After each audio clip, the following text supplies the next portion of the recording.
the 6-week somatic breathwork cycle that comes. Enrollment for that opens up now, right? So it opens up now on the 4th of August. From the 4th of August all the way up to the 1st of September, that is enrollment week. So there is an enrollment sheet that you will be able to click on. And then once you click onto that, you will then be able to enroll. It gives you all of the details, the pricing, the costs, the price plan, everything. All right. And then you fill all of that up. And then obviously it goes straight into the emails, because for a lot of times you guys know, if you've been following our work for a while, you know that we are just obsessed with results. We are obsessed with results. There is nothing that feels as satisfying and as pleasant to me there's nothing that feels as good to me as assisting someone go from point A to point B. When someone comes through and they're like, yo, my money is right, or yo, my constipation is gone. Because that was really the point of this, that we meet up, we come together every single week. In fact, I wanted it to be a 7-week thing, but there were problems with that. So for 6 weeks, we come together, and each week we focus on a different body portal, right? So it helps you basically to work with your own body, your own nervous system. How do you balance it? How do you regulate it? And they've been incredible results. People have beat depression. Some people have beat addictions. Some people have really rewired their minds, because we're not just training the body. You're not just training your body, you're also training your mind. The resources that are in there assist you to do it even without, right? So in a group setting, we come together, we do the stuff together. And then from there, you get these lifetime replay links that you are then able to use throughout. And it's so wonderful, because this work was so rough in the beginning. It was just a vision. It was just an idea. It was just a thought. I was like, listen, I just want to make it so that the people that I read for, the clients that I do sessions for, when they want to balance and when they want to regulate and when they want to fix, right, to work with their energy properly, here is something, an option for them, right? So we did put that container off until August so that we could set up the Divination and Dreamwork container. Now, there is some feedback that Vusumzi gave me in the week that made me realize that some things don't really translate the way that we intend to. For example, the dream work that we do, you guys must understand that there is no definitive answer. There's no definitive, if I dream it, there's no one, let me rather say there's no one size fits all. Okay? There's no one size fits all. So inside of the new container, what happens is we treat dream data as if it were divination. Meaning, if you learn how to read a set of bones, or you learn how to read a deck of cards, you are working with the subconscious memory, because the subconscious is the place of symbols and emotions and thoughts. So you are interpreting symbols, and you are also feeling into your body. So it's training for that. You are training your intuitive muscles. We come together once a week, and then throughout the week, you are doing that training on your own by yourself. The point is, you want to develop that intuitive muscle so much that immediately you can pick up on information. For example, when you are doing dream work from a divination point of view, what you are looking at is you are understanding the totems on the maternal side, the totems you receive on the maternal side, the totems you receive on your paternal side. This helps you to understand which side is your information coming through. Dream data, when there are things that are linked to the waters, you know that this is the amphibious totems, the crocodiles, the crabs, so and so. The avian totems have their own way of communicating, their own symbolism. They have different symbols that they use. Jalo. That's what we're doing in there. That if we were to pull the symbols, just the symbols only, it helps you to make sense of the information. So inside of that container, weekly, people are coming out with body tracking, listening to the body, the somatics, that somatically here's what's happening. And then you also get the dream tracking. So dream tracking is, this week I had this dream. This is the symbolic meaning I pulled from it. And I can now differentiate when communication comes in from my maternal side and when it comes from the paternal side. So everything is context specific. You get that interpretation from me, and then you layer it with your own. And then basically you have your file, your dream file. Right? And then the stream file helps you to reflect on what's happening energetically and astrally. Okay. So I am going to then, from the 4th, we are then going to start releasing links for those who would like to sign up to join the 6-week process, the 6-week breathwork container. It runs for 6 weeks. We meet up every week and I walk you through basically everything, the movements, the exercises, everything, so that you get comfortable with it. And then we are basically exercising mind, body, and psyche. Now, this is the reason why even the booking system for the readings has changed. There is a form that we have up there in the catalogs. So what you do when you click on to that link, that form, your name, your surnames, all your details. If you want a recording, you choose that option and that goes into my calendar as well. If you want a call session, that goes into my calendar as well. It makes it easier to schedule because I now have to allocate my time differently between these two containers and the divination work as well. All right. So it's exciting times. Exciting times. Now, if you're wondering what the difference is, what is the difference between the 6-week somatic breathwork container and the divination and dreamwork container, then it's important for you to understand that the difference between the two is what we are training and how. So in the breathwork container, you are familiarizing yourself with the different elements of the body, where they sit and how to work with them, where the spine is a cosmic antenna. So if you are here, you are training your mind. You're training the mind and the body into a new baseline. You are training the mind and the body into a new baseline. Now, inside of the divination and dreamwork container, what you are exercising is your intuitive muscle. So you're using dream data and you are reading dream data. That's the difference. You're getting good at reading dream data and also just reading your body as a human being. You see, one is you are sharpening the muscle, your muscle, and then the second one is you are learning how to apply it in real time. So people were asking, the clients that I read for were like, hey, we would like some tarot classes, right? Do some tarot classes, teach us how to read tarot. It was a little challenging because I'm thinking, well, how can I make it, if I were to structure this, how would I structure it in such a way that a person is not just receiving a lesson on how to read cards intuitively, but they're also receiving how do I connect with my own, my connection with symbols. You know how if you were to learn, or when you go into training for how to read bones, you develop your own relationship with Didala, right? With your divination tools, you develop your own relationship with it.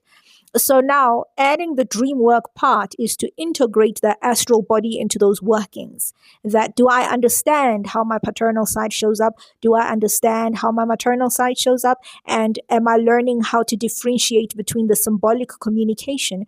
Because you have to understand that many ancestral guides, they do not use our language, right? They speak in the language of frequencies. They speak in the language of symbols. They speak in the language of emotions. They speak in a different language. They don't use words. So what you are essentially learning is you are learning the language of frequencies. You are learning the language of symbols. You are learning the language of how is my body communicating with me? What is my body communicating? Because that's what somatics essentially is. Somatics is what is happening in the human body. And what does this communicate to you, about you, what area you need to focus on, the why, the how, and the what, right? So that is the difference. So we are then going to make, I'm going to give a quick example. Majola. We're going to work with Majola, the Jola clan, so that you can see that how the way in which totems can be found inside of the clan praises allows you to then see how it shows up in your life. Right, it shows up in different ways in a person's life and also in a person's dream. Majola, in their clan praises, you will then find Inhlwathi. Inhlwathi is a snake, it is a serpent, it is a python. So then the python is then seen as a messenger. The python is seen as a messenger and a conduit of ancestral communication. So in Nguni metaphysics, Xhosa, Zulu specifically, Inhlwathi is basically lesostunga. So if you are under that clan, you know and understand that, okay, so these are the conductors then linearly, ancestrally for you as a human being. Now, the python that is associated with Majola is not a regular python. It is not a dangerous python. It is not viewed as an intrusive, dangerous something. It is not seen as a dangerous wild animal, but is seen as ancestral consciousness. It is seen as direct ancestral consciousness. That if you're talking about direct ancestral consciousness, what are you talking about? So then that python becomes a bridge between the living and the non-living. In what ways? So as a shaman, people who have access to the unseen, it's as if you live on land and you also live, it's like you live underwater and you also live on land. And the python is an animal that lives underwater and also on land. So when you're underwater, you are in the realm of the non-living. You are in the astral spaces. And then when you are on land, you are on physical land.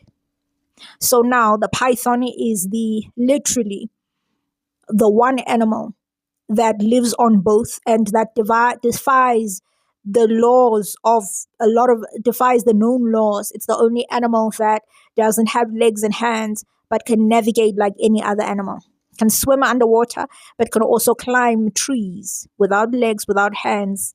So that is already breaking a lot of physical rules. Also, so when you look at the clan praises, the Majola clan praises, there is a line that says, Majola, Inhlwathi emnyama enengqondo. That is Majola, the black python of wisdom. So that's the direct translation of Majola, Inhlwathi emnyama enengqondo. So that directly translates to the black python, the carrier of wisdom, celestial wisdom, right? So in the colonial times, when the old ways of doing things had to be destroyed, this was the first animal that was targeted. And if you do look into the Bible, you will find in Genesis that literally when the woman and the snake were sent out of the Garden of Eden, the snake is a central part of that narrative. It's because this is basically your celestial live wire to the other side. So when you were to see it inside of a dream, it also speaks to unmanifested potential, because underwater in the sea, this is like the womb where all of creation begins. So even in the wild, the snake does not attack aggressively. It senses vibrations. It senses heat and movement, and that's how it navigates. So it does not rest on sight. It is a clairsentient animal. In the Jola clan names that lets you know, that gives you this information, there's a line that says, "Inyoka engashiyi mkhondo," the serpent that leaves no trail. This makes it the ultimate animal of clairsentience and frequency navigation. Spirit is associated with this animal. Underwater, the unseen realms, the spaces of frequency, the spaces of emotions, the spaces of astral information. So even the way in which it shows up in the astral lets you know what is going on. The reason why when there is a snake in the environment, or when a snake attacks you, you need to stand still, is because the snake is not working with sight. Like the snake is the ultimate clairsentient, because it is feeling for heat, it is feeling for movement, it is feeling for frequency. So it doesn't really speak a language, the same language as other animals of sight. They are frequency surfers. They feel frequencies. So if you stand still, then it realizes there is no threat. But if it detects movement, it strikes in the direction where the movement is. So much so that when a python shows up in the home of a Jola clan, in the home of a person who carries that totem, that snake is not seen as an enemy. You do not strike it. It is basically seen as ancestral visitation, the same way it would be ancestral visitation if you were to see it in your dreams as well. Now, killing the snake, it breaks the umbilical cord between you and higher beings. It breaks the umbilical cord between existing in both realms, in the living and the non-living. And that is the very reason that when the corruption of the Abrahamic religions came in, the first thing they did was to destroy the snake, because the snake is celestial wisdom. It connects a person to ancestral knowledge, ancestral wisdom. You even find it inside of the totem. So we have just wrapped up month 1 of the Divination and Dreamwork container.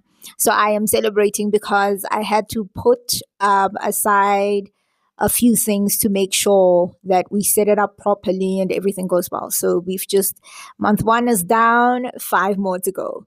So yes, so I basically received this. I'm gonna try and place it down there. A client sent me this in the morning saying, "Hey, yo, this sounds exactly like what you do. You could do this." And I'm like, I've been doing that since last year. We started with nervous system regulating work, where we come together, we do some breathing exercises, and that container did not start. There was no template.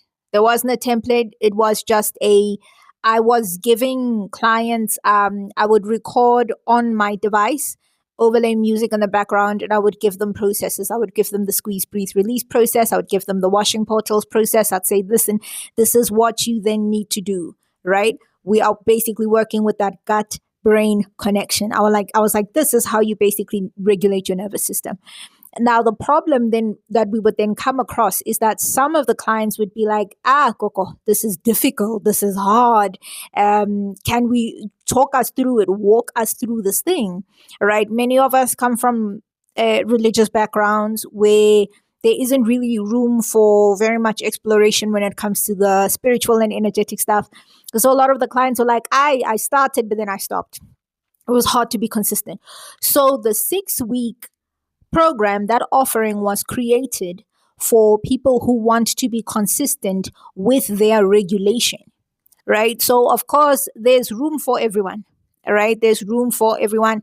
I don't really believe in competition. I believe that people bring different things in different ways, right? So, I'm not exactly a money coach, although I have guided people into energetically being in spaces where they can receive that.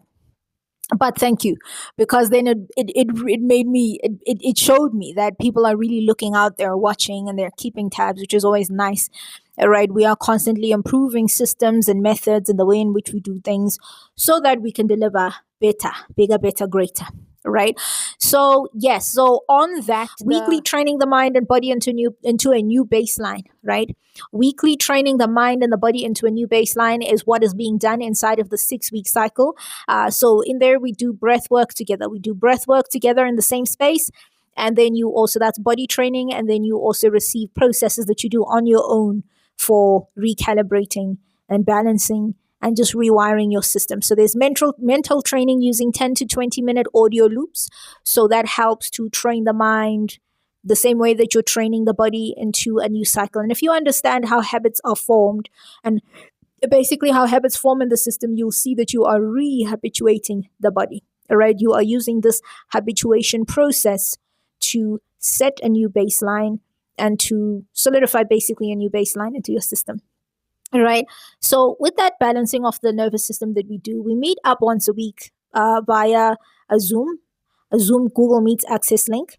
And you basically get replay links of everything that is discussed. You get lifetime replay links because why? You want to be able to go back to the work. You want to be able to go back and do the balancing and it's amazing because for the past, what feels like 4 to 5 years, we've been sharing feedbacks in the form of case studies and write-ups. And the purpose of that is because we want to build up a library of information around when you're working with your body, what does it look like? When you're working, and it's not enough just to know something theoretically. Like, I think that a person doesn't truly fully know and understand something unless they understand it practically through their own lived experience. And case studies are lived experiences. I have received queries about, hey, when you share the stuff, Poppy Act violation, this and that. And I need for you to understand that when you are sharing the lived experience of another person without abusing their confidence, without sharing their personal information in such a way that the other person knows who is being discussed, and you are just pulling the lesson and the learning, it makes it so that we're all expanding simultaneously. Because we can't all be doing the same mistake. You can't learn from your own mistakes as a human being. So when we document the stuff, it is from a practical point of view. What happens when other people apply the tools? What happens when other people, because then you are moving past the theoretical understanding of what you're doing and you're moving into a practical understanding, because you do not know something for real until you are able to practice it and put it into action in your life. Until you know it firsthand It's like these conversations that I have with some of the women that I do divination work for, where these elements, the masculine, the feminine, the balance, the yin and the yang, they sound like nice concepts. But the practicality of them and to put them into action is a completely different ballgame. So both of these containers are for practical applications. It's not theory. We are existing in the age of AI. Information is the most abundant thing. Anyone can get information anywhere. So this is not about information. It's not about knowing. It's not about just knowing. It's about applying. It's about practicing. It's about, I know that the women who are inside of the divination and dreamwork container now, they're going to come out of there not only knowing how to read for themselves, but also how to read for other people, and also how to make sense of astral data, because we are not processing, and we're not dealing with spirituality from a place of hubris. We are dealing with spirituality we're looking at it as if it were a discipline, right? If you were to think of theology is a discipline. Anthropology is a discipline. Psychology is a discipline. So even with how we attend to indigenous knowledge systems, and how do you put that information to work in your life, and how do you apply it practically for you to experience results, that's exactly what we're doing inside of these containers. So it's for people who want academic expressions of this, that for my analytical mind, I want to understand. Help me understand. Because in my 8 years of doing this work, I've learned that people come in for readings, for confirmations and clarity. For confirmations and clarity, people visit oracles not because they want to know something that they didn't know. They would like confirmations and they would like clarity. And that is what we intend to provide. So even outside of that 6-month cycle, the 6-week cycle is the one that just focuses on breathwork and breathwork only. If you want to regulate your body, if you want to clear constipation, if you want to clear certain habits that, are holding you back, if you want to change your identity baseline, that's what you go for. But if you want to do some proper astral work, if you want to do dream work, you go into the other container, because then you are going to be attending to it from a symbol point of view. That what is it? For example, talking about symbols. So different totems, different clans are linked with different totems. So Majola is linked to the Jola. The Jola clan is linked to the Jola python, right? That python has its own connection with cosmology, right? It's like you are celestially mapping where you then belong energetically in the cosmos. And what does this mean for the information you pick up? And what does this mean for how it translates out? Time is up here. I'm going to discuss that in the following 10 minutes. Hang on. Hi, Goddess. I've been trying to figure out which of the brands require a packager, and I'm highly interested in any. Could you please recommend? So what I will do is I am going to send you a link so that you can see what all the options are. So at the top of the form, you are basically able to select that. Do you want a full box of aura care where there are supplements, and then there's like the basic stuff, your bath routine stuff, your bath mixes, your salts, your aura care supplies basically. And at the bottom of that, there is a selection. If you want to get things individually, you're able to buy things individually as well. And then also with the capsules, because people are working on different things in their bodies different times. So if you're a person who's trying to reduce mucus, you're trying to get rid of mucus, and you don't want to have a buildup of mucus, because then this is what causes a lot of illnesses in our bodies anyway. So if you're working on reducing mucus, you would then want to go in and get your ginger capsules. There's a lot of capsules. There's African potato capsules, there's ginger capsules, there's castor oil capsules. There are all of these different capsules. But what is nice in the link is that every single one, you know what the biological and the metaphysical benefits of it are. So I'm going into session now. When I come out of the session, I'm going to come back with the full information. I will send you the link, and then you can go through everything. Your delivery details, those go at the very bottom. All right, if you purchase from the Apothecary, the delivery details go at the very bottom of the form. Once you click submit, everything goes straight into the emails with all of your information. I then process it. I send you an invoice, a statement of accounts. Once you've cleared it, then you get your delivery, right? You get your delivery. So everything is organic. If you want organic homemade ginger capsules, African potato capsules, arrowroot capsules for, clearing blood. Some of them are for clearing mucus. Some just removing, right, the stuff that creates density in our bodies. So I am going to explain it in full. When I'm done with this, I'm going to come back and I'm going to give you a proper recap. So